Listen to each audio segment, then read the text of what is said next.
이슈의 핵심에 가장 가까이 그리고 쉽게 다가갑니다. 오후에 뉴스 세포를 깨우는 시간 뉴스 오후 시작합니다.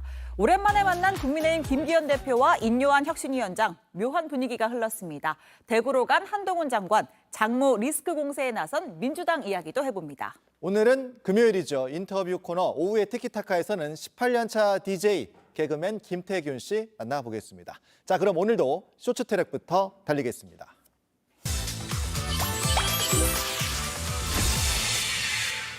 첫 번째 트랙, 올 가을 첫눈입니다. 오늘 전국적으로 작년보다 빠른 첫눈이 내렸습니다. 서울의 첫눈은 평년보다 사흘, 작년보다 12일 빨랐습니다. 인천과 백령도, 경기 수원, 충남 홍성 등에도 첫눈이 내렸습니다. 눈이 많이 내리는 곳도 있습니다. 전북 내륙 지역에는 대설주의보가 발효돼 있습니다. 예상 적설량은 2에서 7cm, 많게는 10cm 이상 내리는 곳도 있겠으니까요. 대비해 주시기 바랍니다. 주말인 내일 아침에는 전국 대부분 지역의 아침 기온이 영하권에 들면서 평년보다 춥겠고 바람까지 강해서 더욱 쌀쌀하겠습니다. 일요일 낮부터 추위가 풀릴 전망입니다. 두 번째 트랙, 정부 행정망 먹통입니다. 오늘 구청이나 주민센터에서 혹은 온라인에서 민원 업무를 보려다가 불편 겪은 분들 많았을 겁니다. 공공기관 민원 서류 발급이 온 오프라인 모두 사실상 마비됐습니다. 전국 지자체 공무원들이 사용하는 전용 행정 전산망에서 오류가 발생하면서 오전부터 각 지역 구청이나 주민센터 등에서 주민등록 등본과 초본 같은 민원 서류 발급이 되지 않았는데요. 온라인 서비스인 정부 24마저 오전 내내 접속 지연을 보이다가 약 오후 2시부터 서비스가 중단됐습니다. 국가정보자원관리원 네트워크 장비 오류 등으로 서비스를 일시 중단한다고 설명했습니다. 행정안전부는 관련 공무원과 네트워크 정비업체 직원 등 수십 명을 투입해 복구 작업을 펴고 있지만 아직도 서비스가 먹통인 상황입니다. 세 번째 트랙은 65,000원 맞는 교통카드입니다. 자, 기부 동행카드라고 들어보셨나요?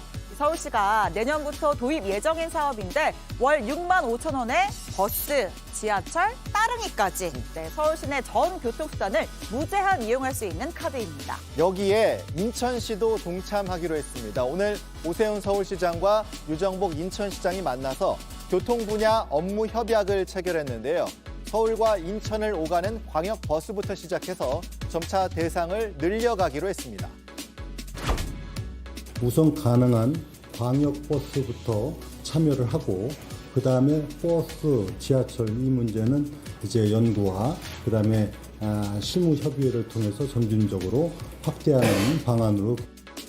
한편 경기도의 참여 여부는 아직 미지수입니다. 경기도는 서울, 인천과는 시내버스 운영 체계가 다르기 때문인데요. 앞서 김동연 경기지사는 경기도 내에서 사용한 교통비 일부를 환급하는 더 경기패스 정책을 내놓은 바 있습니다. 네 번째 트랙, 22번. 당신은 킬러입니까? 네, 어제 수능 치른 수험생 여러분 고생 참 많았습니다. 이른바 킬러 문항을 배제하겠다고 한 올해 수능. 예상보다 꽤 골고루 어려웠다는 평가가 나오죠. EBS가 실시한 체감 난이도 설문조사에선 10명 중 8명이 어려웠다고 답했습니다. 특히 국어가 불국어였고 수학에서도 이게 킬러가 아니라고 싶은 고난도 문제가 있었습니다. 바로 22번 문제인데요. 자, 내용을 보면 아래의 3차 함수가 이러이러한 조건을 만족할 때 F8의 값을 구하라. 솔직히 문제를 읽는 것부터가 쉽지가 않습니다. 까다롭긴 해도 교육 과정에 위배되거나 사교육에서 배워야만 하는 킬러 문항은 아니라는 설명인데 수험생 여러분이 꽤나 고생했을 것 같습니다. 수학 영역은 올해 9월 모의평가와 비슷한 기조를 유지하면서 최상위권에서의 변별력까지 확보한 것으로 분석하였습니다. 의대 등 최상위권 대학에 도전하는 N수생 비율 28년 만에 최고치를 기록했죠. 성적 분포에 중요한 변수가 될 것으로 보입니다. 마지막 트랙, 철근 드러난 주차장 기둥입니다. 오늘 새벽 경기도 고양시의 한 아파트 지하 주차장입니다. 기둥 상부의 콘크리트가 상당 부분 파열됐고 내부의 철근이 고스란히 노출된 모습입니다. 다행히 인명피해는 없었지만 차량을 이동시키고 진입을 통제하는 등 소란이 빚어졌습니다. 해당 아파트는 1994년 준공됐고 무너진 기둥 윗부분은 노상 주차장인 것으로 확인됐습니다. 현재 기둥 주변에 파이프를 설치하는 등 긴급 보강 작업을 완료했고요. 정확한 원인 파악을 위해서 정밀 안전 진단에 나설 예정입니다. 자, 지금까지 쇼트트랙 달려봤고요. 이제 원룸에서 정치권 소식 이어서 달리겠습니다. 아무리 생각해도 힘드시죠? 아이고, 살아있습니다. 아주 대단하세요. 그 취지와 활동 상황에 대해서 신뢰를 확인하는 자리였습니다. 조금만 솔직해도 국민이 변화를 원해. 지금 좀 힘든 길을 걷고 있는데 꿋꿋하게 두벅두벅 걸어갈 겁니다. 근데 오해는 좀 풀리셨습니까? 근데 이 여장님이 윤심을 있다고 한 것에 대해서 좀 사과를 했나요? 고생하십니다.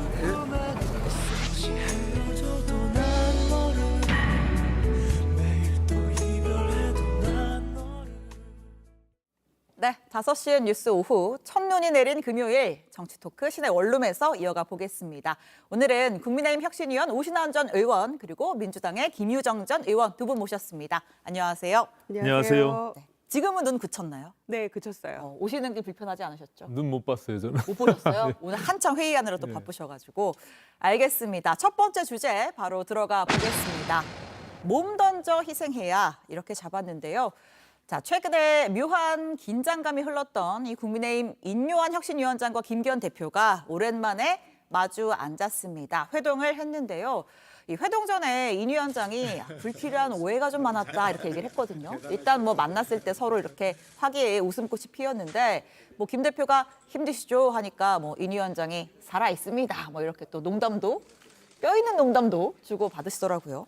이 두 분 갑자기 오늘 좀 만나신 거예요? 일단 혁신위원회가 혁신안을 내면 예. 김기현 당 지도부가 그걸 받아서 실천해야 되는 그런 예. 과제가 있는 거거든요. 근데 사실은 뭐 혁신이 고통 없이 또 희생 없이 이 혁신이 일어나긴 굉장히 어렵잖아요. 네. 그런 과정에서 당내에서 저 정도의 무슨 뭐 약간 미묘한 뭐 갈등 기류는 뭐 있을 수 있다라고 보고요. 네.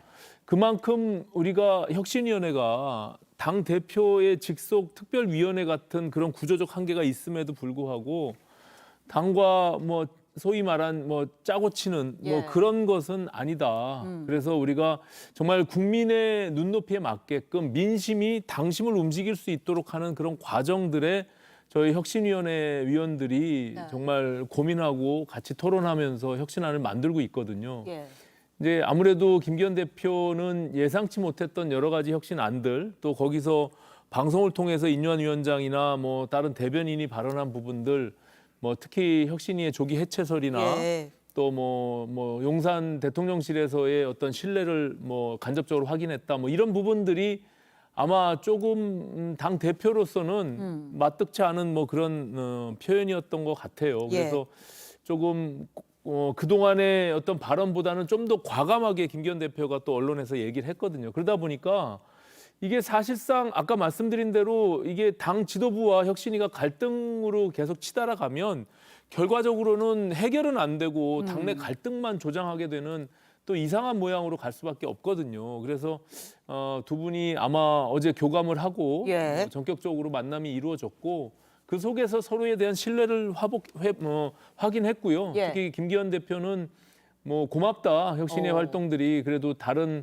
혁신이보다는 굉장히 성과를 내고 있고 또 모든 어떤 쓴소리도 받아들이겠다라고 예. 해서 저희 혁신위원회 그 이후에 바로 저희가 이제 6차 회의를 했는데요. 네. 예, 뭐 8차 회의. 8차 회의를 예. 했는데 뭐 전혀 문제 없이 과감하게 또 원래 혁신위원들 발언들 그대로 다 수용되는 그런 과정들을 겪었습니다. 예. 알겠습니다. 그러니까 지도부와 혁신위 사이의 묘한 긴장감은 오히려 건강한 긴장감일 수 있다. 아무래도. 그렇습니다. 예. 예. 자, 네, 사실 김기현 대표 입장에서 사실 마음이 편한 상황은 아니잖아요. 오늘 회동 끝난 후의 장면도 잠깐 보고 이어가겠습니다. 당대표의 처신은 당대표가 알아서 결단할 것입니다. 근데 오해는 좀 풀리셨습니까? 근데 인 여장님이 윤심을 있다고 한 것에 대해서 좀 사과를 했나요? 고생하십니다. 그러니까 아직 저 말은 다 그런 불편함이 풀린 건 아니다.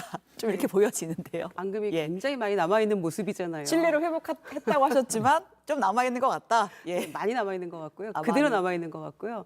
두 분이 이제 아까 혁신위원장하고 두 분이 앉아있는 그 모습에서 네. 웃고는 있는데 내가 웃는 게 아니야. 그 아, 모습 같았어요. 예. 근데 제가 잠깐 한 10여 년 전 기억을 오면서 생각을 해봤거든요. 그랬더니 그때 김황식 국무총리 인사청문회에 여당 간사, 야당 간사였어요. 예. 김기현 대표가 여당 간사 그랬는데 저희가 증인 참고인 채택을 하려고 둘이 이제 협의를 하는데 다짜고짜 이분이 이제 판사 출신인데도 굉장히 샤우팅을 많이 하시거든요. 예. 이제 고함 반대니까 고함을 막 그렇게 치기 시작하셔서 둘이서 결론 못 내고 한 2시간 동안 막 옥신각신 고함도 치면서 이렇게 싸웠던 생각이 나는데 나와서 기자들한테 할 얘기가 없었던 예. 그런 기억이 났어요. 네. 그러니까 40분 넘게 만났다고는 했는데 해결된 문제가 하나도 아마 없었을 거예요. 여전히 기분이 안 좋은 것 같고요. 그러니까 혁신위가 김기현 대표의 지난 보궐선거 참패 이후에 뭔가 그 산소호흡기를 달아주는 역할을 지금 하고 있는데 함께 손잡고 붕짜자 북자 하는 건가 했는데 안 나오면 쳐들어간다의 대상에 지금 김기현 대표 나도 포함이 됐구나. 그걸 아는 순간 지금 굉장히 당황스러워하는 거고 또 신호를 받았다고 하고 이제 이런 것들이 급발진하지 마라, 당 흔들지 마라, 일의 순서가 있다 이런 식으로 나가는 거고 장제원 의원 비롯한 사람들 세과시하면서 나 서울 안 간다 이러고 예. 버티고 있으니까 이게 뭔가 일이 제대로 안 풀리잖아요. 그러니까 혁신위는 다음 주 이제 한 달 남은 셈인데 뭔가 성과를 내야 되는데 당사자들도 마뜩치 않아 하는 징계 해제, 뭐 다 시큰둥하고 뭐 오히려 화내고 그거 외에는 지금 되는 일이 없잖아요. 그러니까 이제 이 상황에서 서로 이제 공중전으로 좀 볼썽사나운 모습만 날리고 있다가 오늘 만났는데 역시 문제는 해결되지 않았다고 생각하고요. 특히 이제 25일 만에 만났다는 것도 저는 그것도 오히려 뉴스인 것 같아요. 오히려 저 자주 만날 기회가 있지 않았을까 싶은데 너무 또 자주 만나면 또 지도부가 혁신에 간섭한다는 얘기 나올 수도 있고 그렇잖아요. 볼썽사나웠어요. 근데 아. 어쨌거나 당대표하고 혁신위원장이 뭐. 언론을 통해서 공중전을 한 셈이니까. 아. 예. 보기에 따라서는 뭐 해석이 좀 다를 수 있는데요. 네. 지금 말씀하신 대로 혁신위가 독립적이고 주체적으로 그 내용들을 만들어내고 그래야만 국민들의 눈높이에 맞는 혁신안들을 저희가 발굴하고 또 혁신안으로 낼 수 있다 이렇게 생각합니다. 지금 말씀하신 대로라면 김기현 지도부의 산소호흡기 같은 역할을 하기 위해서 들러리 쓰는 거 아니냐라고 지탄받았던 우리 혁신위가 저렇게 당 대표가 불편할 정도로 저희가 과감하게 예. 혁신안을 내고 있다는 것이 오히려 반증되는 것이고요. 저는 다만 제가 늘 말씀드렸지만 혁신위는 태생적으로 한계가 있어요. 왜냐하면 혁신안을 당 지도부가 받아들이지 않고 실천하지 않으면 오히려 당이 웃음꼴만 되고 성과를 낼 수 없는 그런 구조로 가거든요. 오늘 그 혁신위 회의에 네. 김무성 전 대표 초대해가지고 또 조언을 들었는데 그 몸 바쳐 희생해야 된다 이런 표현을 쓰더라고요. 네네. 같은 맥락입니까? 그렇습니다. 일단 저희가 뭐 최초 그 이제 2호 안건의 권고안으로 예.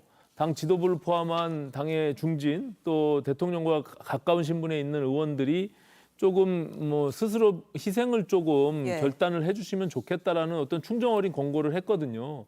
그 부분에 대해서 김무성 대표도 혁신의 과정의 첫 걸음이 그런 어떤 희생 속에서 또 국민들의 눈높이에 맞추려면 예. 불가피한 선택이다. 그래서 그런 것들을 다시 한번 강조해 주셨고요. 네. 아무래도 육선에 관록 있는 정치인이다 보니까 그동안 수많은 이 권력의 속성들을 봐왔잖아요. 예. 그래서 저희 혁신위가 사실은 이제 기성 정치인들이 많지 않습니다.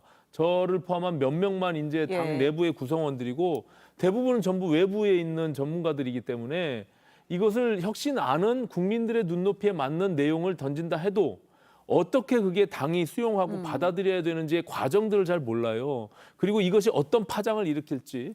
그래서 오늘 김무성 전 대표가 오셔서 그런 부분들에 대해서 전곡을 좀 찌르는 여러 네. 가지 내용들을 전달해 주셨고 예. 저희 혁신에 큰 도움이 많이 됐습니다. 예. 알겠습니다. 그러니까 오늘 자, 김기현 예. 대표는 연타를 맞았다는 생각이 들어요. 그러니까 연타요? 인유한 예. 혁신위원장하고도 뭔가 얘기는 잘 안 풀린 것 같고 당대표 내일은 내가 알아서 할게 지금 이런 얘기를 하고 있는 거잖아요. 그러니까 나 좀 압박하지 말아라 이런 취지를 했을 텐데 뭔가 혁신위원장이 얘기를 했는지는 알 수가 없잖아요. 나온 얘기가 없으니까. 그런데 김무성 전 대표 산전수전 다 겪은 분인데 역시 혁신위에 대해서도 한마디 하고 대통령실에 대해서도 한마디 했잖아요. 예. 그러니까 이제 당 대표도 권력 주변에 있는 사람들 희생해라 이런 얘기는 장제원, 뭐 김기현 대표 다 포함된 얘기고, 그다음에 국정 운영 방향은 맞는데 급하다 보니까 절차적 하자 있다. 저는 뭐 국정 운영 방향에 맞는다 이 부분은 동의할 수 없지만 절차적 하자가 있으니까 잘해야 된다. 국민에게 져야 된다. 또 여당은 야당에게 져야 된다. 이런 얘기들은 굉장히 주옥 같은 멘트라고 생각해요. 예, 예.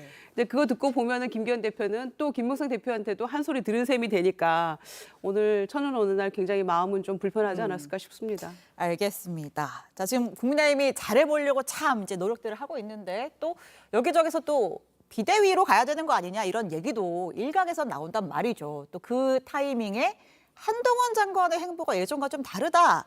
이런 해석들이 나오고 있습니다. 자, 오늘은 대구를 찾았는데 거기서 또 의미심장한 발언 있었습니다.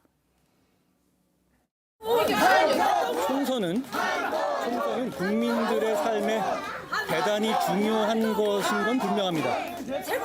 그렇지만 많은 직업 정치인들에게는 총선이 인생의 전부일지 모르지만 자기 손으로 돈 벌어서 열심히 하루하루 살아가는 생활인인 대부분의 국민들, 대구 시민들께는 그렇지 않을 겁니다. 그래도 여권에서는 장관님의 총선 요구가 조금 강한데 어떻게 생각하시나요?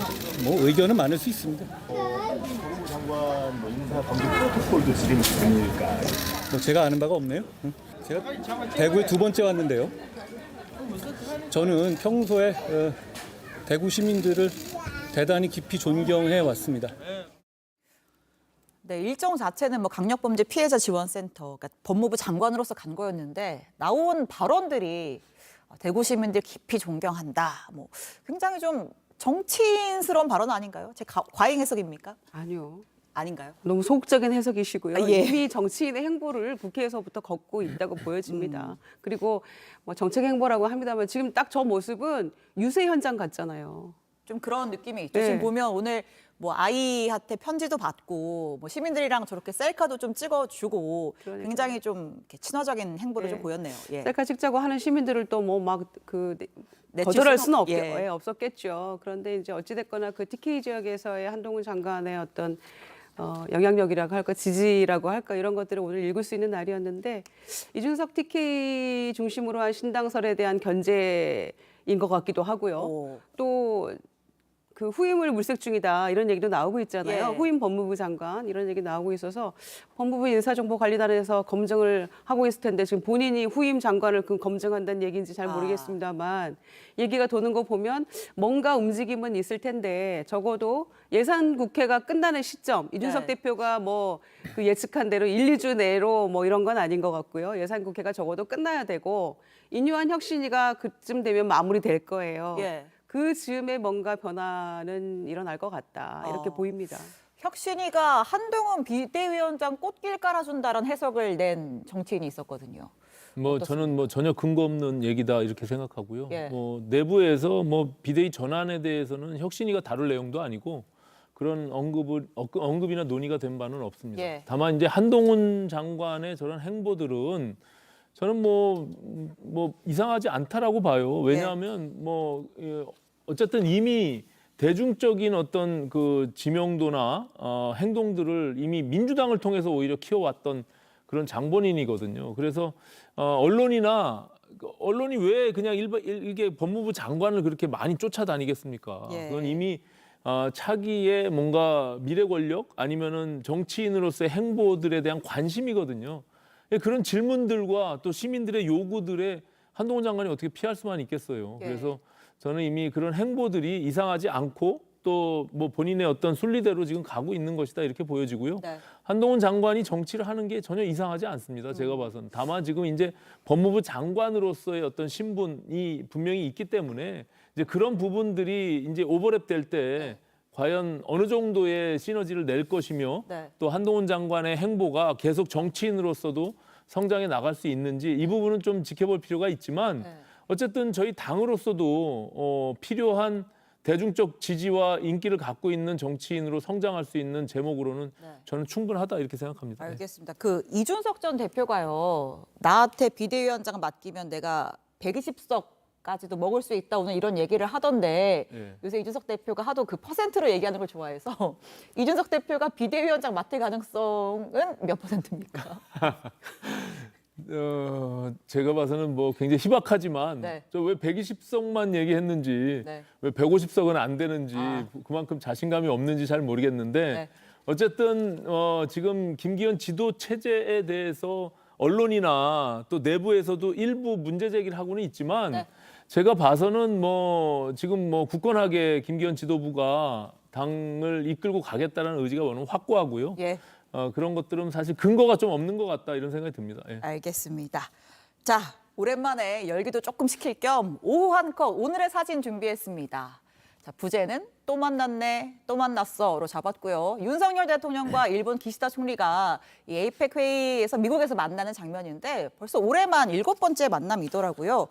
자, 두 정상이 굉장히 가까워진 분위기를 느낄 수 있는 저희가 영상도 순간 포착 장면도 좀 준비를 했습니다.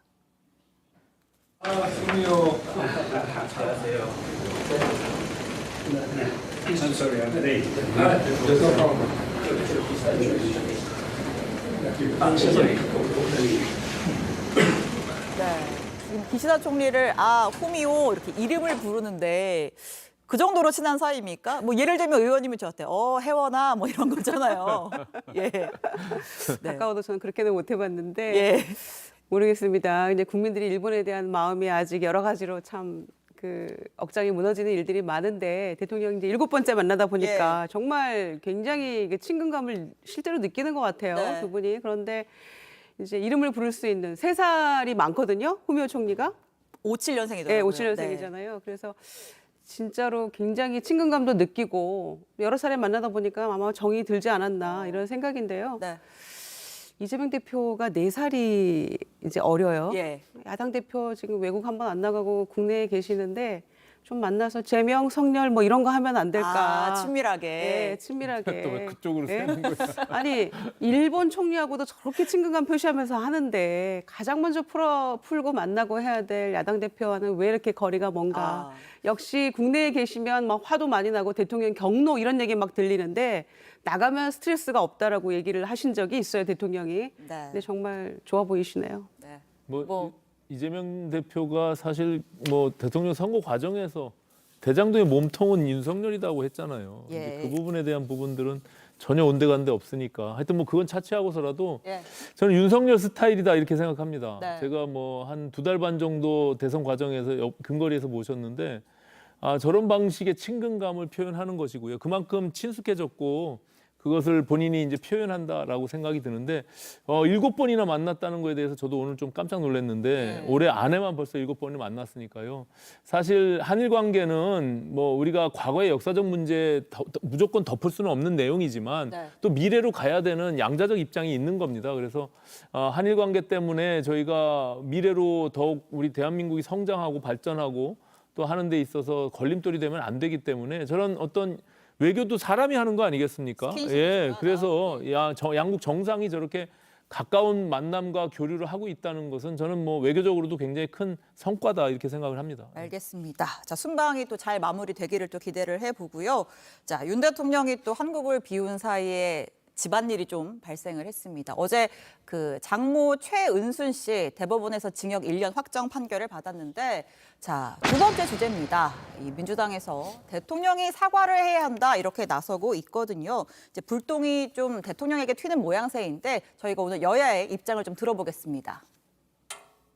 정진석 의원이 전한 적이 있죠. 과연 내 장모는 10원 한 장 피해준 적이 없습니까?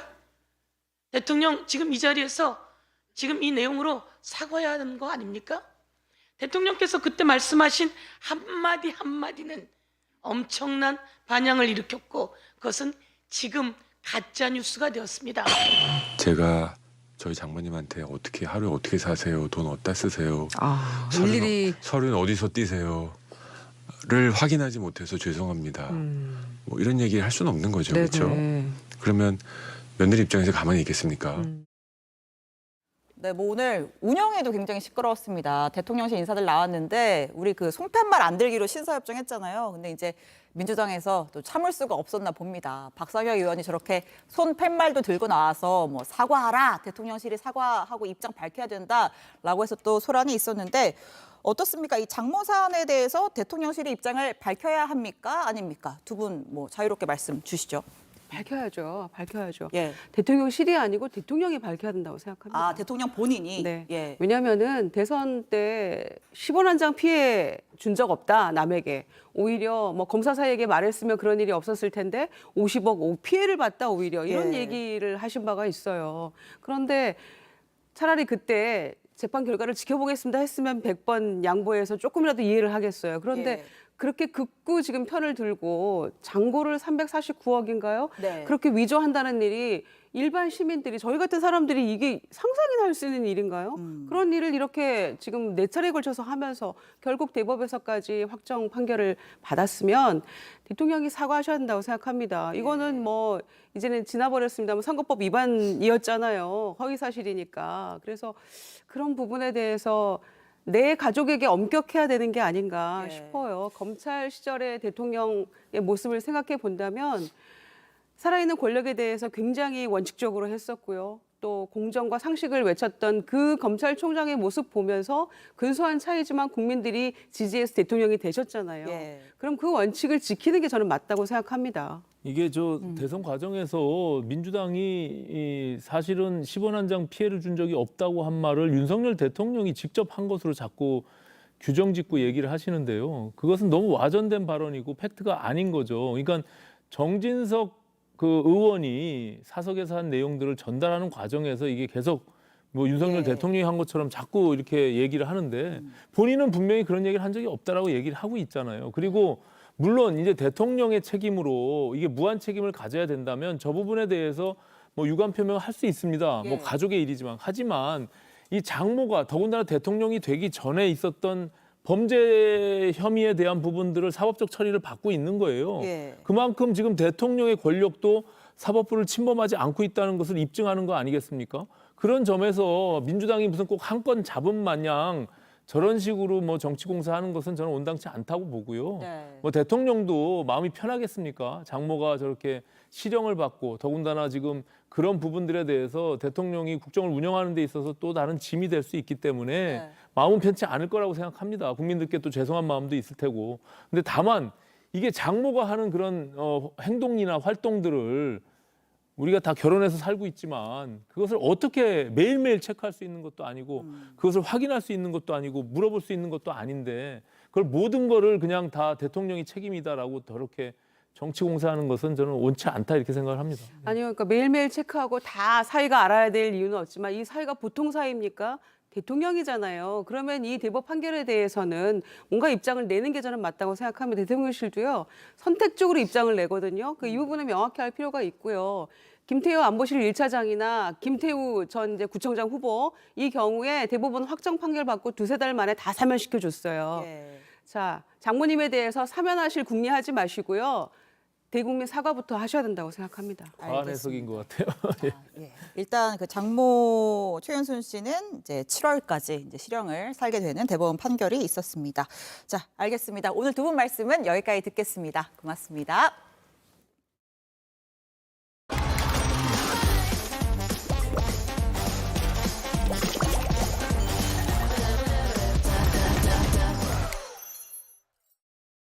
네, 우리 사회 속 이야기는 뉴스룸에서 이어가겠습니다. 오늘은 금요일 신박한 변호사들과 함께합니다. 신유진 변호사, 박성배 변호사 두 분과 함께하겠습니다. 어서 오십시오. 안녕하십니까. 네, 자 오늘 첫 번째 키워드는 민원 올 스톱입니다.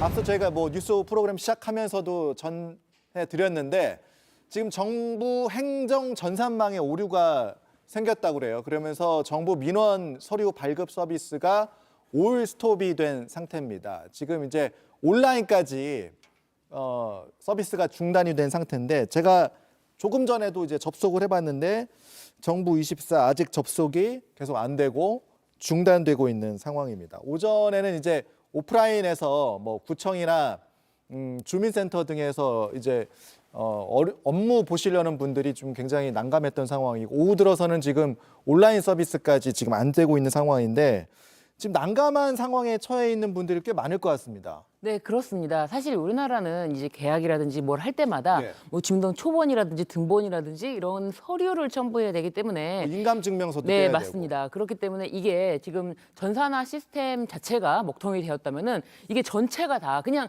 단지 나의 신분 확인이 안 되네 정도가 아니라 무슨 계약이라든지 무슨 앞두고 있는 모든 것에 대해서 다 스톱이 될 수 있는 상황이기 때문인데요. 그래서 이제 주민등록증이라든지 운전면허증, 여권 등을 이용한 이렇게 신분증을 이용한 신분 확인 서비스가 안 되니까 이 계좌 개설도 안 되고요. 그리고 공공 마이데이터 뭐 이런 서비스까지 다 스톱이 되었던 상황이었습니다. 그 지금 이제 연쇄적으로 다 어떤 업무들이 줄줄이 지금 밀리고 있는 상황인데 말씀하신 것처럼 각종 계약한다든가 뭐 사업을 한다든가 이럴 때 정부에서 우리가 민원 서류가 필요하잖아요. 그렇다면 이게 뭐 사실 뭐 오늘 꼭 안 해도 되는 거면 문제가 없겠지만 오늘 꼭 해야 되는 일이라면 피해가 발생할 수 있는 거 아니겠습니까? 그렇죠. 이 전산망이 마비된 경우에 공무원 업무 전반이 어려워질 줄은 저도 몰랐습니다. 예. 민원인 중에서는 급한 민원인도 있겠지만 예를 들어서 이 광주 동구에서는 임대차 계약을 체결하고 전입 신고를 한 뒤에 확정일자를 받으려고 행정복지센터를 방문한 민원인도 있었습니다. 그런데 전상망이 마비돼서 일체의 업무가 어렵다는 답을 듣습니다. 당장 내일부터는 주말이죠. 결국 전입 신고와 확정일자를 바로 받지 못하게 되면 혹여나 권리관계 중대한 침해를 받을 우려도 있습니다. 그러니까 순위가 변동될 수 있죠. 그렇죠. 이만큼 오늘 당장 민원 업무가 처리되지 못하면 중대한 권리 침해를 받을 가능성도 존재하는데 사실 이와 같은 일이 발생했을 때 국가를 상대로 손해배상을 받을 수 있는가 사실 어렵습니다. 고의, 과실이나 무엇보다도 손해 예견 가능성을 입증해내기가 어려운데 그렇다고 하더라도 예를 들어서 지난해 카카오가 이 데이터 센터 화재로 서비스가 먹통이 되었을 때 5천억 원이 넘는 보상안을 마련한 바가 있습니다. 그 정도 보상안을 마련하라는 건 아니지만 어느 정도의 배상이 필요해 보이고 특히나 예비 서버 구축 등 전산화 이중화 작업은 제대로 이번 기회에 마무리해야 한다고 봅니다. 그러니까 지금 글쎄요, 뭐 작년에 카카오 사태에도 말씀하셨지만 지금 뭐 카카오는 어쨌든 민간 기업이었잖아요. 그렇죠. 지금 이건 정부 서비스란 말이에요. 그러니까 뭐 보상 부분도 말씀하셨지만 속 타시는 분들이 꽤 있을 것 같아요. 어떻게 좀 뭐 대비를 해놓으실 부분이 있겠습니까? 어떻습니까? 사실 이게 저희가 워낙에 우리나라가 워낙에 전산 시스템이 잘 되어 있기 때문에 이런 일이 있을 거라는 상상도 못했던 것이고 뭐 당일에 바로 전산으로 바로 온라인에 접속만 하면은 바로바로 뗄 수 있었으니까. 발급받을 수 있었기 때문에 이런 일에 대해서 대비가 전혀 안 됐을 텐데 사실 개인적인 대비도 앞으로는 좀 필요하지 않나 그런 생각이 듭니다. 이거 나중에 뭐 이제 우리가 어떤 식으로 이제 일이 진행될지는 지켜봐야 되겠습니다만 어떤 이런 일이 왜 발생했는가 이런 뭐 수사나 이런 것도 좀 필요할 수도 있겠다 이런 생각도 들어요. 일종의 업무 방해의 여지가 있지는 않은지 그리고 과실로 어떤 일이 발생해서 범죄 혐의가 포착될 여지도 충분히 있어서 사실관계를 확인하는 과정에서는 국가기관의 감찰 외에도 수사가 필요할 여지도 있어 보입니다. 그 과정에서 공무원의 중대한 과실 등이 존재하였고 실제 처벌 필요성이 있다면 이 사건 자체가 단순하지 않고 실제로 미치는 피해가 상당하므로 처벌도 어느 정도는 상정해 놓고 조사를 해야 한다고 봅니다. 처벌이 능사는 아니겠습니다만 이런 일이 발생했을 때 제대로 된 조사를 위해서는 수사기관의 개입도 필요해 보이는 사안입니다. 알겠습니다. 일단은 지금 복구가 좀 가장 먼저 돼야 되는 상황이겠고 복구 이후에 이 시스템을 어떻게 우리가 좀 다시 점검해야 되는지 강도 높게 좀 따져봐야 될 것 같습니다. 자, 두 번째 사건으로 넘어가겠습니다. 두 번째 사건의 키워드는 알몸 검거, 해경의 과거 이렇게 잡아봤는데요. 이게 지난 8월에 발생했던 충격적인 사건입니다. 재판이 진행 중인데 여자친구를 살해하고 이후에 알몸으로 안마 시술소에서 붙잡힌 전직 해경 최모 씨 사건. 많은 분들 기억하실 거예요. 검찰이 최 씨에게 무기징역을 구형했습니다. 사건부터 좀 다시 짚어보죠. 해경 15 순경으로 재직하던 최모 씨가 지난 8월 15일 오전 5시 29분경에 목포시 하당동 상가 화장실에서 여자친구를 목 졸라 살해한 혐의로 구속 기소됐습니다. 네. 이 사건 앞서서 최 씨가 식당에서 여자친구와 같이 음식을 먹다가 다투게 됐는데 오전 3시 20분경 화장실로 가는 여자친구를 뒤쫓아가서 여자 화장실로 들어갑니다. 여기서 최 씨가 여자친구를 마구 폭행하고 의식을 잃게 합니다. 그 뒤에 변기 쪽으로 여자친구를 옮겨놓는데 이때만 해도 아직 사망은 하지 않았습니다. 예. 단순 기절 상태였습니다. 이후에 최 씨가 식당에 돌아가서 음식값을 계산하고 다시 화장실로 돌아오는데 다시 돌아와서는 여자친구를 결국 숨지게 하고 창문을 통해 달아납니다. 여자친구의 사인은 목 졸림으로 인한 질식이라는 소견이 나왔습니다.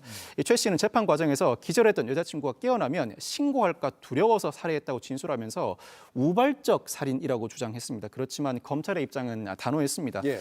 피해자 가족은 최 씨가 해양경찰이라 위험한 일도 없을 것이라고 생각했는데 결국 피해자는 가족과 친구 곁으로 돌아오지 못하게 됐다. 최 씨는 우발적 범죄를 주장하지만 유심히 살펴보면 잔혹하게 피해자를 살해했고 단지 경찰직을 잃지 않기 위해서 피해자를 살해한 것이다. 개전의 여지가 없다면서 무기징역형을 구형했습니다. 그리고 더 충격적이었던 것은 체포됐을 때 있던 장소, 그러니까 안마시술소에서 알몸 상태로 검거가 됐단 말입니다. 이해할 수 없는 그런 상황이잖아요. 네, 아무래도 이 최 씨는, 이 가해자 최 씨는 이 여자친구라고는 하지만 자신의 성적 욕망을 해소하기 위한 도구로 생각하지 않았나. 그렇게 볼 수 있는 것이 또 피해자의 유족이 주장하는 바에 따르면은 CCTV 범행 당시 상황에서 CCTV를 보면은 이 식당에 가기 전에 이 가해자 최 씨가 이 피해자 여성을 인근 숙박업소 쪽으로 가려고 하는 것을 좀 저항을 하자 어쩔 수 없이 식당으로 가는 몸짓이 보였다 이렇게 주장을 하고 있는데요. 그리고 나서 이 직후에 여자친구가 말을 듣지 않았다는 점에 대해서 좀 화를 내면서 그것에 대해서 아무래도 사망까지 살해까지 한 것이 아닌가. 그 후에는 자신의 성적 욕망을 그대로 실현시키기 위해서 다른 업소에 찾아간 것이 아닌가 이렇게 좀 추측할 수 있을 것 같습니다. 자, 글쎄요. 체포 당시에도 이제 안마 시술소에서 체포가 됐던 것을 보면 어떤 성에 대한 집착이라든가 이런 것이 있는 것이 아닌가 이렇게 생각이 되는데 그 예전에도 어떤 문제는 없었던 것인가?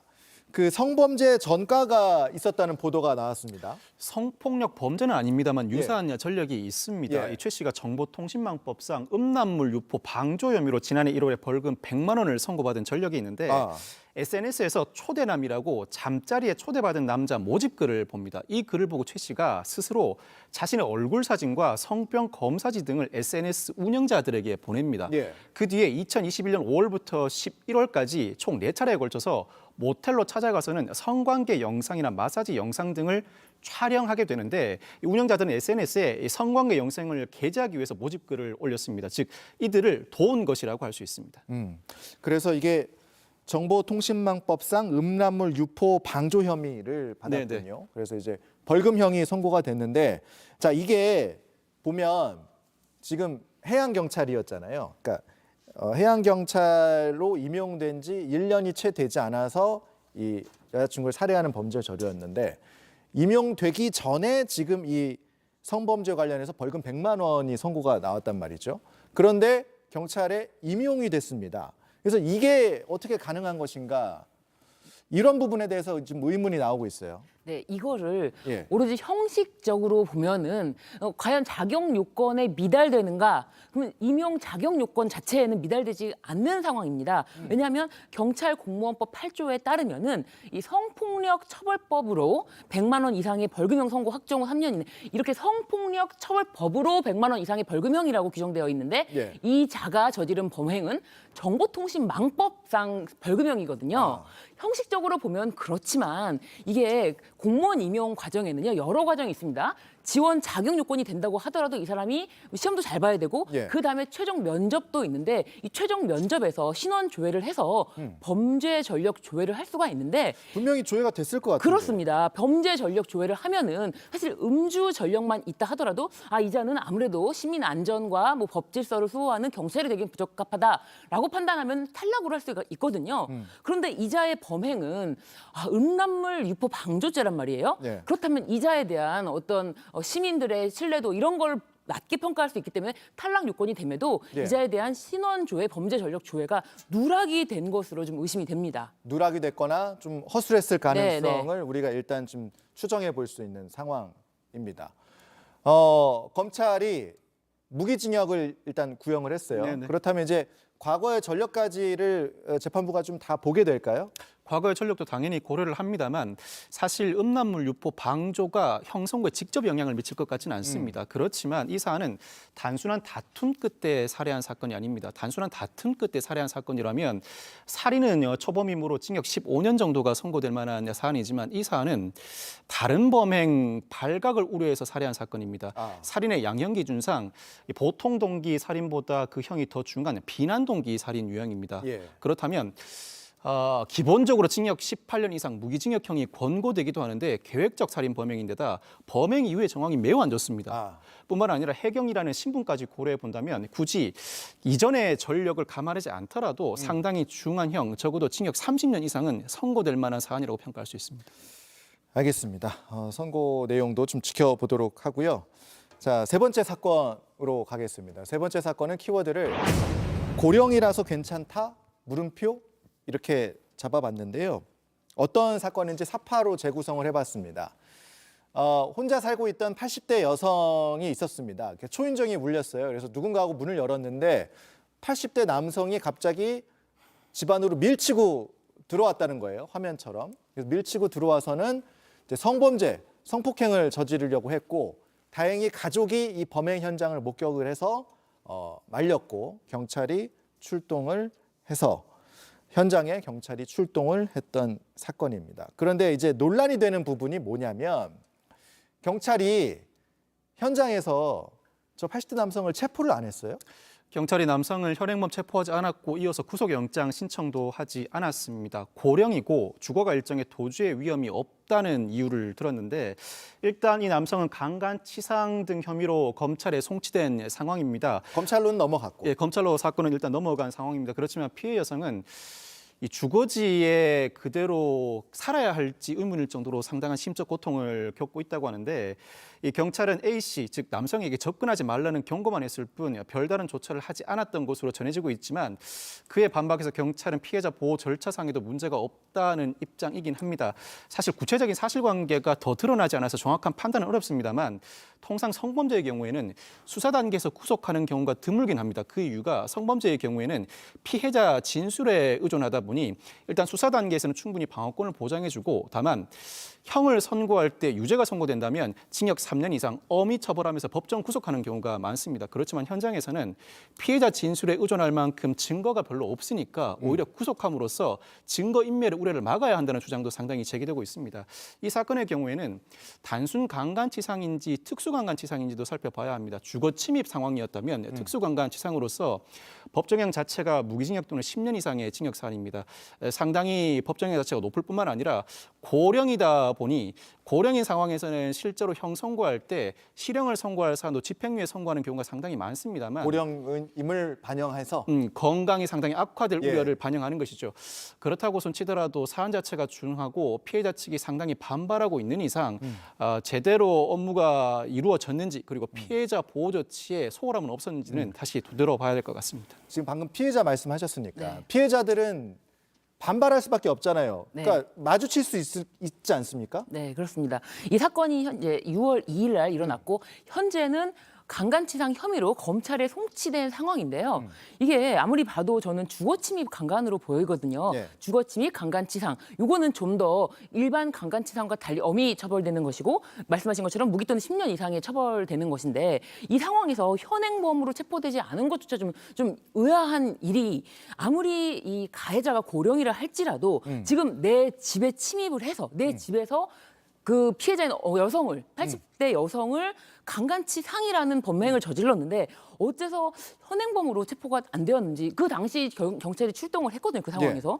그런데 그렇다고 치다 하더라도 그 후에도 전혀 어떤 보호 조치가 없다는 것이 이게 수사 절차에서도 피해자가 적극적으로 보호를 받아야 되는데 그렇지 않은 상황이 계속 이어지고 있어서 지금 이런 보도까지 나오지 않았나 싶은데 검찰에서는 이런 상황을 보고 구체적으로 사실 다시 한번 살펴본다면 이거는 충분히 구속영장을 청구할 수 있는 상황이라고 좀 보여집니다. 자, 이 사건을 이제 우리가 좀 다뤄보는 이유는 이런 부분이 있습니다. 그러니까 지금 우리가 전반적으로 이제 고령화 사회로 가고 있잖아요. 그러니까 또 그런데 우리가 뭐 옛날처럼 수명이 짧은 것도 아니고 100세 시대 고령이라고 하더라도 건강 상태가 굉장히 좋고 이렇다 보니까 그 범죄 비율에서도 이 고령 범죄의 비율이 올라가는 추세가 분명히 있지 않습니까? 우리 사회가 고령화 시대에 접어들면서 61세 이상 범죄 가해자도 늘어나고 있고 범죄 피해자도 늘어나고 있습니다.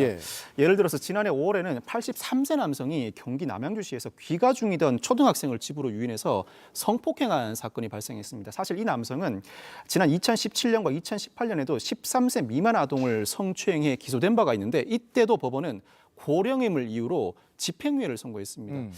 그 영향인지 성범죄 재범을 또다시 범하고 말았는데 김근식도 사실 징역 15년 실형을 선고받고 지난해 10월 출소 예정이었습니다. 그 직전에 17년 전 13세 미만 어린이를 강제 추행한 혐의가 추가로 드러나면서 다시 재판이 시작됐죠. 곧바로 출소를 하지 못했는데 지난 1심에서 이 강제 추행에 대해서는 징역 2년, 공무집행 방해 등에 대해서는 징역 1년, 합산 징역 3년이 선고된 바가 있습니다. 최근 항소심에서는 합산 징역 5년이 선고됐는데 1심, 항소심 모두 검찰의 이른바 화학적 거세, 성충동 약물 치료 청구가 모두 기각됐습니다. 재판부가 기각 이유로 김근식이 형 집행을 종료하면 대략 60세 언저리인데 그때는 성도착증이 어느 정도 완화되는 등 치료 명령 요건이 충족된다고 보기 어렵다는 이유를 들었습니다.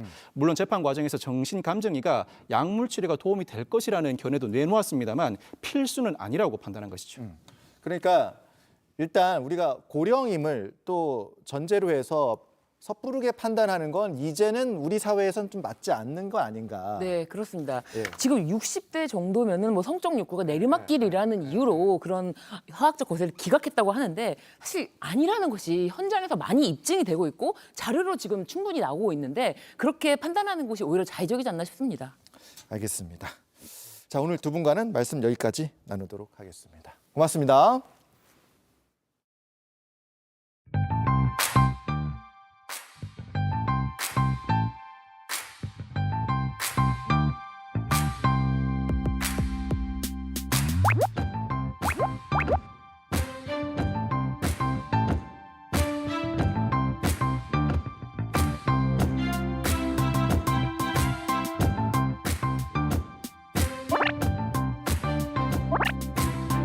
Today, build on the groundwork we laid over the past several months of high-level diplomacy between our teams. We've made some important progress.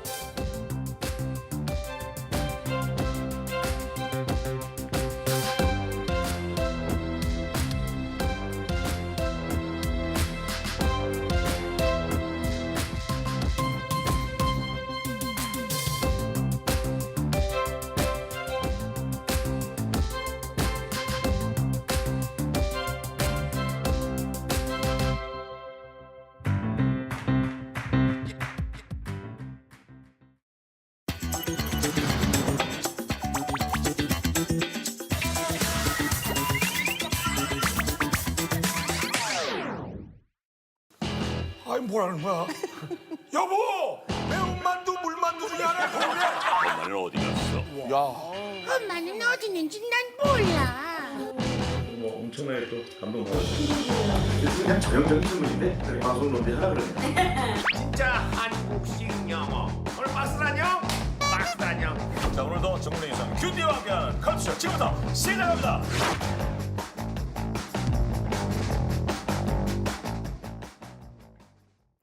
네, 금요일에 찾아오는 인터뷰 코너 오후의 티키타카 시간입니다.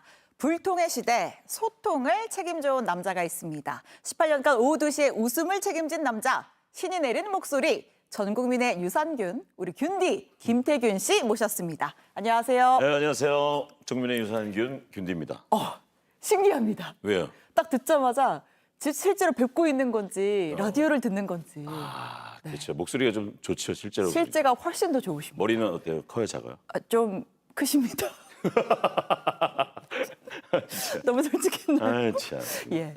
아니 보통 인터뷰하면 네. 제가 이제 나오시는 분들께 뭐 긴장하지 마세요 이렇게 얘기를 하는데 네, 네. 오늘은 제가 더 긴장하고 그래요? 뭐 거장의 여유가 느껴지십니다. 아, 저는 뭐 생방송을 18년 했으니까 네. 뭐 전혀 방송이나 이런 거에 대한 어떤 그 긴장감이나 떨림 같은 게 별로 없어요. 아 그래요? 그래서 약간 설렘을 담아서 설레죠. 짧게 자기소개 같은 거. 뉴스에 나오는 거는 처음이니까. 네. 예.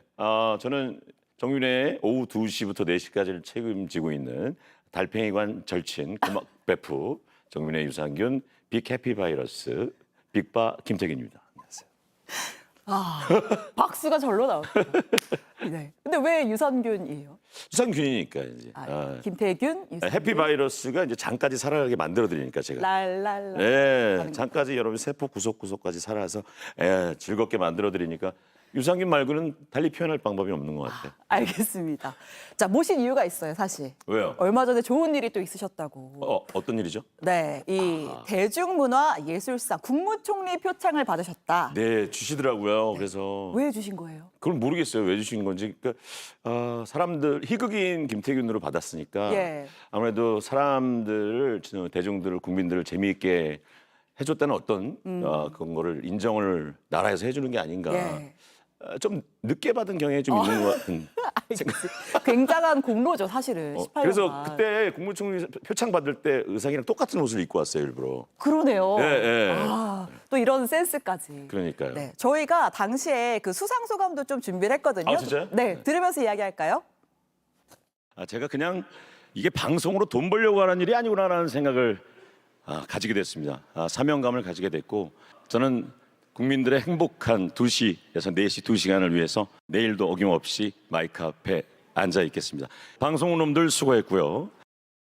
네, 수상 소감도 재치가 넘칩니다. 실제로 다음날 마이크 잡으셨어요? 그럼요. 생방. 오후 2시만 되면 앉아 있으니까 저는. 대단하십니다. 그리고 뭐 끝에도 잠깐 농담으로 말씀하셨지만 네. 방송국 놈들과 일하는 게 사실 쉽지만은 않고 예, 쉽지 않죠. 18년간 특히 생방송을 한다는 건 더더욱 쉽지 않은 일인데 예. 지각 한 번 하지 않으셨다고요? 지각을 한번 한 적이 없고 왜냐하면 그게 아침 방송이었으면 좀 약간 애매할 수도 있고 예. 그랬을 텐데 오후 2시니까 네. 일어나기를 뭐 그 전에 일어나고 그래도 뭐 아플 수도 있고 일이 있을 수도 있고 그런데 어떻게 이렇게 성실했네요. 네. 성실했고 누구한테 원래 조금 늦으면은 앞 DJ가 그걸 오프닝을 해주기도 하고 예. 그러는데 전 남의 걸 오프닝을 해준 적은 있어요. 뒤 DJ나 앞 DJ가 좀 뭐 늦어갖고. 네. 근데 제 거는 항상 그 자리를 제가 지켰죠. 원동력 같은 게 있을까요? 글쎄요. 저는 만약에 2006년에 라디오를 시작했을 때 18년 동안 해라. 그럼 예. 못했을 거예요. 아마 저는 1년 정도 하고 그만두지 않을까 이런 생각을 했었거든요. 네. 근데 하다 보니까 18년이 지난 거예요. 예. 하루하루를 좀 즐기려고 노력을 한 거죠. 그러니까 거기엔 또 하나의 얘기가 들어가는데 제 어렸을 때부터 꿈이 개그맨이 아니고 네. 저는 라디오 DJ가 꿈이었어요. 애초에. 예. 예. 그래서 라디오 DJ가 왜 꿈이었냐면 예전에 그 이문세 형님 네. 별이 빛나는 밤에 그 가정환경이 좀 그렇게 썩 좋지 않고 조금 우울했던 중고등학교 시절에 저를 위로해줬던 게 그 밤에 듣는 별이 빛나는 밤에. 그리고 문세 형님의 목소리가 네. 야 어떻게 이렇게 불특정 다수의 사람들이 듣는데 나 개인을 위해서 방송을 해준 것 같은 생각이 드는 거야. 예. 그래서 야 이 직업이 멋진데 커서 나는 꼭 라디오 DJ가 돼야지. 그런 꿈을 가슴에 안고 살았어요. 그래서 네. 개그맨 먼저 시험 본 게 아니에요. 저는 이문세 형님이 네. 가수잖아요. 그래갖고 가수가 되면 DJ가 될 수 있구나. 그래서 뭐 대학가요제를 먼저 시험 봐요. 근데 떨어지고 예. 그리고 이제 연기자 시험도 봤어요. 네. 탤런트 시험 봤는데 곧 떨어지고. 네. 근데 군대를 가버리고 예. 갔다가 개그맨 시험을 봤는데 덜썩 붙은 거죠. 어떻게 보면 개그맨에 가장 적합한 어떤 재능을 예. 또 타고나셔. 그럴 수도 있겠. 저는 그 전까지는 진짜 누구한테도 제 재밌다는 얘기를 들어본 적이 없어요. 후천적인 어떤 생계형 네. 재능이 나타난 거죠. 그렇군요. 자, 아까 뭐 라디오를 통해 어린 시절에 위로도 많이 받고 공감도 받고 하셨다고 하는데 네네. 지금은 완전히 역전돼서 전 국민을 위로해주고 또 공감해주시는 그런 DJ가 되셨고 네. 저도 사실 학창 시절에 그 프로그램 많이 들으면서 진짜? 공부하느라 우울할 때 스트레스 받을 때 여학생들은 이렇게 머리가 기니까 예. 이어폰 꽂고 이렇게 머리 가리고 그러면서 자습할 때 낄낄거리고 옆에 쳐다보면 똑같이 웃어. 네. 같은 순간에 그렇게 그 사연을 보낸 친구들이 있더라고요. 그러니까요. 저도 그 사연을 보낸 친구들 중에 하나였는데 어허. 그렇게 공감을 자아내는 어떤 비결이랄까요? 뭐가 있을까요? 글쎄요. 사연인 것 같아요. 예. 그 우리가 삶을 살면서 누구나 공감할 수 있는 그런 사연들이 네. 또 다 한 번씩 겪어볼 만한 얘기들. 특히나 이제 컬투쇼에 제일 많이 나오는 얘기가 네. 급동의 기억이 다 있거든요. 그런 원초적인 어떤 그런 거를 아주 시원시원하게 해주니까 예. 거기서 일단 사람들이 통쾌해지는 거고 다들 이렇게 사는구나. 네. 그렇게 느껴지는 거고 또 사연을 또 기가 막히게 읽어주니까 방금 말씀하셨지만 진짜 같은 사연도 김태균이 읽으면 다르다. 다른 분들도 잘하는데 제가 네. 더 잘한다 이런 거죠. 부정하지 않으시는군요. 주지의 사실이라서. 혹시 인상 깊은 사연이 있다면 예. 제가 감히 좀 부탁을 드려도 될지. 아니, 뭐 레전드로 워낙에 많이들 들으셔갖고 네. 최근에 왔던 거를 하나 좀 들려드릴까요? 좀 해드릴까요? 진짜 라디오 직접으로. 예. 근데 재민우 오빠가 예. 얘기해 주는 것처럼 그냥 들어보세요. 알겠습니다. 예. 요 사연은 여자분의 급동 사연이에요. 바깥에서 막 돌아다니는데 갑자기 깍 이렇게 올 때가 있잖아요. 그러니까 어떤 여자분이 급동이 찾아온 거예요. 그래서 네. 화장실 찾아도 없어. 그래서 공원에 있는 아주 풀이 이렇게 우거진 그런 데로 확 들어갑니다. 예. 그런 데서 이제 딱 이를 보는 거예요. 예. 사람이 다 한적한 곳이니까 안 보여 밖에서도 풀숲에 이렇게 싹 쌓여 있습니다. 막 이를 뭐 이를 너무 참았던 터라 양도 엄청 났었다 그러더라고요. 어떡해요? 그래갖고 이제 이를 다 봤어요. 예. 이를 이제 다 보고 이제 뒷마무리를 하려고 하는데 큰 골든 리트리버가 예. 갑자기 그러면서 오는 소리가 들리는 거야. 그래서 오는 거야. 근데 바로 앞까지 온 거야. 하지마. 네. 골든 리트리버가 오는 순간 너무 당황해갖고 이거 빨리 처리를 해야 되겠다. 네. 그래갖고 이제 빨리 뒷마무리를 빨리 했어요. 빨리 뒷마무리 올리고 올려줘. 닦고 막 근데 걔는 봤지만 말을 못하니까. 예. 그런데 개 주인이 뒤따라오는 거예요. 예. 개 주인이 뒤따라와. 어디 갔어? 뭐 태근아. 개 이름이 태근이야. 태근아 어디 있어? 여기 있었네. 근데 옆에 이만한 이게 있는 거야. 해놓은 게 그 여자분이 해놓은 게 있는 거 아니에요. 근데 어떡하지 막 그리고 이제 그 개 주인이 이 자식이 또 여기다 이렇게 일을 받네. 이거 죄송합니다. 놀라셨죠?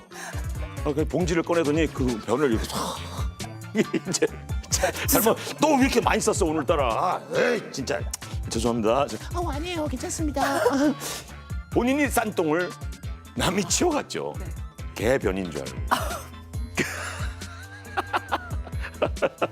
묵직하네 오늘따라 얘가 일을 많이 봤어. 정말 죄송합니다. 이렇게. 장난 아닙니다. 눈앞에서 본 것 같아요. 여기 그 비닐 주머니가 있는 것 있는 거 같습니다. 같죠? 예. 네, 정말 잘 들었습니다. 예. 여기는 뉴스 오후라는 거. 시청하고 계십니다. 네, 뉴스 오후를. 오후입니다. 네. 컬투스 아니에요. 진짜 눈앞에서 목소리와 이 연기, 이 메소드 연기가 굉장하십니다. 제가 또 연기 전공을 했기 때문에. 그러니까요. 예.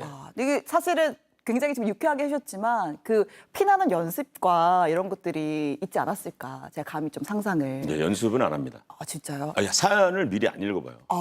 그러면 난 재미가 없어. 한 번 더 읽으면 재미가 없잖아요. 그래서 그 라이브의 생생한 재미를 그냥 살리시는 무조건 거군요. 바로 읽는 거예요. 그래야 훨씬 읽는 사람도 재밌어야 되니까. 네, 맞습니다. 예. 컬투쇼 보다 보면 제가 사연 읽다가 막 킥킥 될 때가 있잖아요. 예. 처음 읽어서 그러는 거예요. 그게 진짜 웃겨요.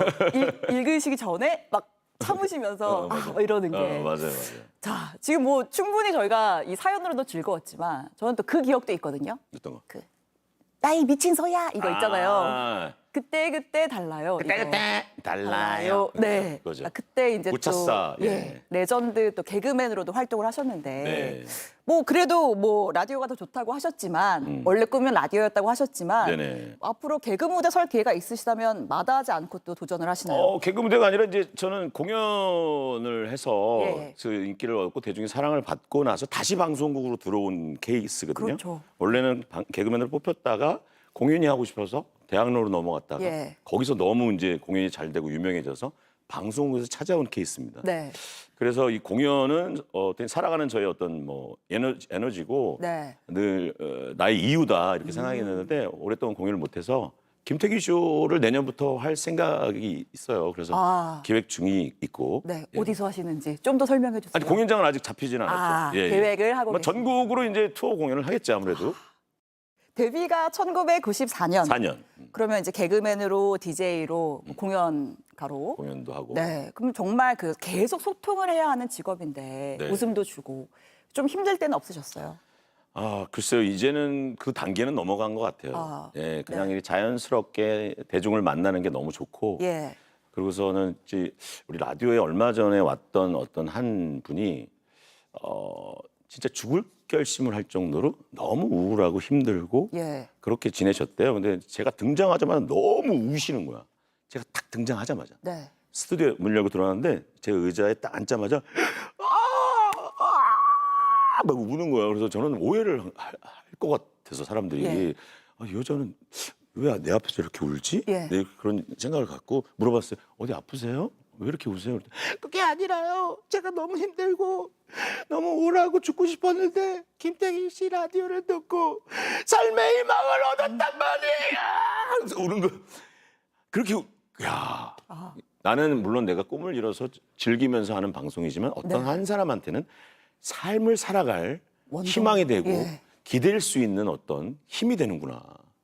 그래서 이거는 내가 힘들어도 이거는 무조건 끌고 나가야 되는 방송이겠구나. 예. 그런 생각을 해서 힘들어도 그냥 이렇게 하다 보면 그냥 2시에 마이크 앞에만 앉으면 그냥 이렇게 자동으로 그냥 이렇게 되는 것 같아요. 네. 그렇게 저를 기다리신 분들이 많은데 네. 이게 제가 하고 안 하고의 문제는 아닌 것 같다 이제는. 이제는 힘들고 안 힘들고의 문제는 아닌 것 같다 이런 생각이 들어요. 예. 말씀을 들으면 들을수록 정말 천직이다. 뭐 작가 활동도 하셨고, 네네. 뭐 시집도 내셨고, 네. 노래도 아까 말씀하셨지만 하셨고, 네 베스트셀러에 오른 작품입니다. 네. 뭐 앞으로 또 어떤 활동을 하고 싶으신가요? 네. 저는 뭐 그냥 이렇게 주어진 대로 갑자기 이게 하고 싶으면 하는 성격이기 때문에 이 책을 쓴 것도 제가 코로나가 시작되면서 행사나 이런 것들이 이제 비대면 상황이니까 못 하게 되고 공연도 취소되고 그래서 뭘 하지 해서 이 상암동에 또 제 사무실 작업실이 있어요. 예. 그냥 거기서 라디오 끝나면 그 사무실에 처박혀서 글이나 써볼까 오랜만에 그래서 글을 쓰기 시작한 거예요. 네. 2020년 1년 동안 써서 책을 낸 게 바로 이 책입니다. 이제 그냥 즐기려고요. 그래서 책 한 권을 더 내고 싶다는 생각이 하나 있고 예. 글 일단 잡아놨거든요. 네. 예, 그리고 혼자로서도 이제 솔로 음원을 좀 더 내고 싶어서 음원도 좀 내고 내년엔 공연도 좀 하고 네. 예, 그렇게 했으면 좋겠고 네. 마지막으로 이제 방송인으로서의 더 꿈이 있다면 DJ는 뭐 계속 하겠지만 예. TV에서 제 이름을 딴 어떤 그 쇼, 김태균 쇼 같은 네. 토크쇼 있잖아요. 미국에서 그 되게 유명한 뭐 여러 가지 자니 카슨 쇼라든가 뭐 그런 쇼처럼 제 이름으로 된 쇼가 하나 마지막으로 꿈이 있다면 그 정도? 네. 그게 지금 단 것 같아요. 그리고 하루하루 최선을 다해서 저도 행복하게 즐기는 방송을 하는 게 저의 앞으로의 계획이죠. 네. 쇼 하면 제가 꼭 일렬에서 방청을 하도록 하겠습니다. 감사합니다. 네. JTBC에서 해주시면 좋겠습니다. 보통 이제 라디오 하시면은 보통 이제 많이 들어주시잖아요. 네. 마지막으로 팬들에게 전하고 싶은 어떤 정말 개인적인 메시지. 저는요, 제가 라디오 클로징 멘트를 늘 똑같은 멘트를 하거든요. 예. 그게 이제 어머님이 돌아가시고 19년 전에 돌아가시면서 저한테 주셨던 메시지예요. 태균아, 인생은 허무하도록 짧다. 그러니까 네가 좋아하고 잘하는 거, 하고 싶은 거 하면서 인생을 즐기면서 살아. 그래서 이제 그냥 즐기려고 하는 책도 냈고. 그래서 그날부터 9년 동안 지금까지 제가 이 클로징 멘트를 하는데 이 멘트를 또 전하고 싶네요. 혹시 못 들으시는 분들을 위해서. 소중한 오늘 하루 내일로 미루지 말고 오늘 남아있는 하루 최선을 다해서 충분히 행복하십시오. 내일은 또 다른 오늘입니다. 충분히 행복하십시오. 인터뷰의 마무리까지 그냥 다 끝내주시는군요. 네. 오늘 전 국민의 유산균, 네, 김태균 씨와 함께한 오후의 티켓타카 시간이었습니다. 나와주셔서 정말 감사합니다. 감사합니다. 즐거웠습니다. 네, 고맙습니다. 네, 오늘 뉴스호가 준비한 소식은 여기까지입니다. 편안한 저녁 보내시고요. 저희는 더 좋은 뉴스로 다음 주에 찾아뵙겠습니다. 고맙습니다.